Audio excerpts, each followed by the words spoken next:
பார்த்துட்டு மட்டும் போயிடாதீங்க. சிவன் உங்களை மன்னிக்கவே மாட்டார். இது என்னன்னு தெரியுதா? சாமி அபிஷேகம் பண்ணி தண்ணி வரும் இல்லைங்களா, புனித நீர். இதோ இப்போ கூட உள்ள சாமிக்கு அபிஷேகம் நின்று தண்ணி இதில் தான் வருது. சரிங்களா? இதில் என்ன ஆச்சரியம்னு கேட்குறீங்களா? இது கருவறை, சாமி உள்ளே இருக்கார். இது கழிவறை.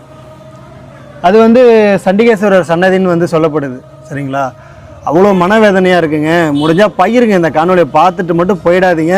சிவன் உங்களை மன்னிக்கவே மாட்டார். பகிர்றதுனால என்ன நடக்கும் அப்படின்னா, கண்டிப்பாக இதற்கான உங்கள் கண்ணில் பட்டு இதுக்கான வேலை கூடிய விரைவில் நடக்குங்க. ரொம்ப ரொம்ப கஷ்டமாக இருக்குது. இன்னமும் உள்ள பூஜைகள் நடக்குது. ஒரு வேளை பூஜை அச்சாரன்சியால் நடந்துக்கிட்டு இருக்கு. அவங்களும் 4 வருடத்துக்கு முன்னாடி பல முயற்சிகள் எடுத்திருக்கிறாங்க இந்த இடத்துல கோவிலோட நிலங்களை மீட்கிறதுக்கு. ஆனாலும் ஏதோ ஒரு காரணத்தினால முடியாமல் போயிருக்கு. உள்ளே வந்ததும் ரொம்ப ரொம்ப மனக்கவலைங்க. இந்த பின்னாடியே பார்த்தீங்கன்னா செப்டி டேங்க் இருக்குது.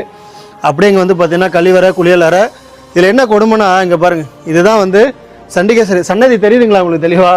அப்படியே பாருங்கள், இது எப்படி அமைய முடியும்? எப்படி இப்படி அமைக்க முடியும்? எப்படி மனசு வரும்? இதோ இங்கே இவ்வளோ வரக்கூடாதுன்னு சொல்லிட்டு வேலி கூட இருக்குது.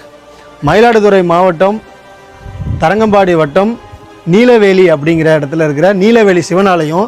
அதுதான் பார்த்தீங்கன்னா ரோடு. இங்கே பாருங்கள், முக்கியமான ஒரு தார் சாலை. கும்பகோணத்துலேருந்து தரங்கம்பாடி போகிற முக்கியமான தார் சாலையில் இருக்கிற முக்கியமான சோமநாதர் ஆலயம். தயவு செஞ்சு மீட்டு எடுக்கணும்னா பகிருங்க.